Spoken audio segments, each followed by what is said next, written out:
said, this is in the line of the direction of the principal sir. He has motivated us, he has directed us to organize such programs, such as seminars.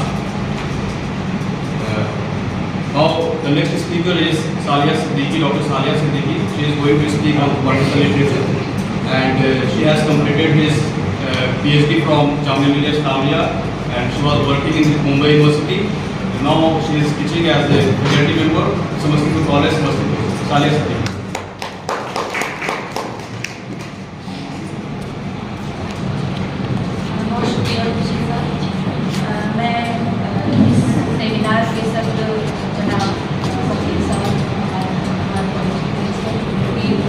इजाज़त से चंद बातें आप लोगों के सामने पेश करना चाहती हूँ। देखिए, सेमिनार क्यों रखा जाता है, उसकी क्या अहमियत है और वो किस तरह से आप लोगों की तरबियत का हिस्सा है और आपकी शख्सियत को किस तरह से सेमिनार संवारने में मदद करता है, इस पर हमारे दूसरे असातिज़ा ने बात की।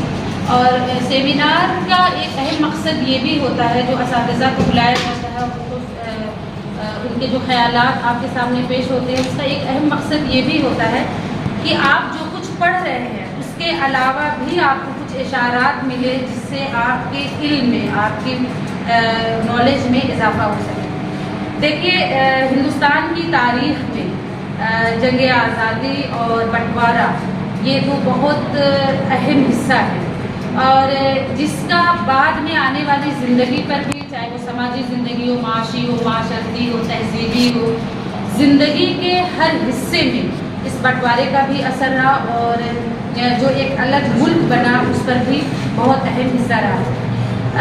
हमारे देखिए, उर्दू अदब में जो है, इंग्लिश में उसके क्या असरात हैं वो तो आप लोगों ने पढ़े। मैं चूँकि आप लोग पीजी के तलबा हैं और आगे चलकर आप रिसर्च और तहकीक की दुनिया में जाएंगे, तो मैं चाहूँगी कि कुछ इशारे आपको उर्दू के हवाले से भी दूँ, क्योंकि ये वो राइटर जैसे फिराक गोरखपुरी, वो इंग्लिश के थे लेकिन उन्होंने उर्दू में शायरी की और लिटरेचर लिखा। इसी तरह और भी बहुत सारे, जैसे मुंशी प्रेमचंद है, गिरीश चंद्र है, मंटो है, ये सब वो अदीब है या राइटर हैं जिन्होंने पूरी, जिनके अदब में, जिनके अफसाने में, जिनकी कहानियों में आपको एक स्ट्रॉन्ग पहलू जो है वो मिलता है आज़ादी का और बंटवारे का। मंटो ने जो कहानी लिखी है, काली शलवार खोल दो, काली शलवार खोल दो, ये जो कहानियाँ हैं, इसमें जो है आप बंटवारे के वक्त किस किस तरह की दरिंदगी की गई इसका असर देखेंगे। गिरीश चंद्र ने उस वक्त के जो मुंबई में जो माहौल था और उस दौर में किस तरह से औरतों का खास तौर पे इस्तेसाल था, उसकी तरफ इशारा किया। इसी तरह बहुत सारे शायर हैं, जोश मली आबादी हैं, सादत हसन जोश मली आबादी है, फैज़ है, इकबाल है, इन शायरों के यहाँ आपको एक इनकलाब देखने को मिलेगा। इसके अलावा पोएट, मतलब नॉवल, ड्रामा, अफसाना, हर एक लिटरेचर के हर एक गोशे में बंटवारे का और आज़ादी के वक्त के जो असरात है वो आपको खूब पढ़ने को मिलेंगे। और मैं आप लोगों को ये मशवरा भी दूंगी कि आप इंग्लिश में जो लिटरेचर पढ़ रहे हैं, एक बार आपको ट्रांसलेशन वर्जन या जो भी मिले, एक बार ज़रूर पढ़िए। उससे आपको उस ज़माने के समाजी और जो हालात थे उसको बेहतर तौर पे समझने का मौका मिलेगा। इसके अलावा उस वक्त एक तहरीक सर सैयद अहमद खान ने जो अलीगढ़ मुस्लिम अलीगढ़ की जो तहरीक चलाई थी, उसमें जो 5 लोग शामिल थे, अल्ताफ़ हुसैन हालिम, अल्लामा शिबली नुमानी, मौलवी नज़ीर अहमद और सर सैयद अहमद खान खुद, तो इन लोग, ये जो लोग थे, इन्होंने लिटरेचर को पहली बार आसान करने का काम किया। इससे पहले जो था वो ये था कि लिटरेचर कितना खूबसूरत लगे, पढ़ने में कितना आपको अपीयरिंग लगे, ये इस बात पे जोर होता था। लेकिन पहली बार ऐसा हुआ कि अल्ताफ़ हुसैन हाली ने खासकर मुक़दमे शेर व शायरी के नाम से एक किताब लिखी।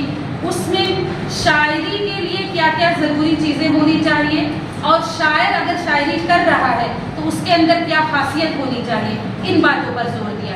इसके अलावा अल्ताफ़ हुसैन हाली पहले ऐसे राइटर है जिन्होंने औरतों की तालीम पर बहुत जोर दिया था उस ज़माने में, और ख़ासकर जो मुस्लिम औरतें थी उनको वो लिखने पढ़ने का उनको हक नहीं था, और अगर लिखती भी थी तो दूसरे नामों से, मर्दों के नाम से लिखती थी।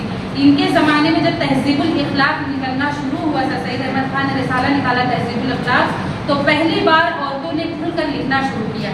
तो मैं चाहूँगी कि आप लोग इस तरह से भी चीज़ों को पढ़िए। और जाहिर सी बात है कि बंटवारे की दुनिया, जैसे कहा जाता है कि अल्लामा इकबाल का भी नाम शामिल होता है कि उन्होंने जो इलाहाबाद में कॉन्फ्रेंस में जो खुतबा दिया था उसमें उन्होंने इशारा किया था कुछ कि एक अलग मुल्क होना चाहिए। ये एक विवाद का मामला है, इस पर और भी कुछ लोग इसके हक में हैं, कुछ लोग खिलाफ हैं। तो उसी तरह उस ज़माने में जो लिटरेचर लिखा गया उसके भी दो गिरोह हैं। एक आपको मिलेंगे कि बगावती तेवर वाले लोग मिलेंगे, चाहे वो नस्ल हो चाहे वो शायरी हो। दूसरी तरफ ऐसे लोग हैं जो भाईचारगी का पैगाम दे रहे हैं, जो बीच का रास्ता निकालते हैं कि ठीक है जो हुआ सो हुआ, लेकिन हम सब भाई भाई हैं, हमें मिलकर रहने की ज़रूरत है, और जो हालात सामने आ चुके हैं उसका मजबूती से सामना करने की ज़रूरत है। तो इस नज़रिए से भी आप उस ज़माने को सोचिएगा और एक कंपेयर स्टडी करने की कोशिश कीजिएगा। ये कुछ इशारात थे, तो मुझे उम्मीद है आप लोगों को तहजीब में या उस ज़माने के अहद को समझने में मदद करेंगे।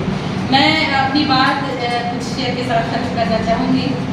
मैंने कहा कि कुछ लोग थे जो दोनों तरफ को साथ लेकर चलना चाहते थे। तो बशीर बद्र कहते हैं, दुश्मनी जंग कर करो लेकिन ये गुंजाइश है, दुश्मनी जंग कर करो लेकिन ये गुंजाइश रहे, जब कभी हम दोस्त हो जाएं तो शर्मिंदा ना हो।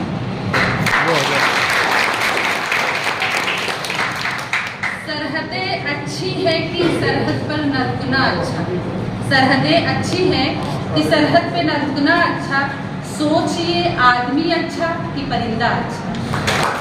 ये कलमात के साथ मैं अपनी बात खत्म करती हूँ और इंशाअल्लाह ये सेमिनार आप लोगों के लिए बहुत मददगार साबित होगा। और हमारे प्रिंसिपल साहब जो है वो वक्तन फ़ौक्तन इस तरह के सेमिनार करते रहते हैं। और अच्छी बात ये है कि समस्तीपुर कॉलेज में आपकी कोशिश से, सर की कोशिश से ये हुआ है कि हर डिपार्टमेंट में सेमिनार हो रहे हैं और इस तरह की बातें हो रही हैं। तो आप लोग सिर्फ इंग्लिश तक महदूद मत रहिए, दूसरे डिपार्टमेंट के भी जब सेमिनार हो तो उसका पता लगाइए और आप वहाँ सुनिए, तो आपके इल्म में, आपकी शख्सियत में मज़ीद इजाफा होगा। बहुत शुक्रिया।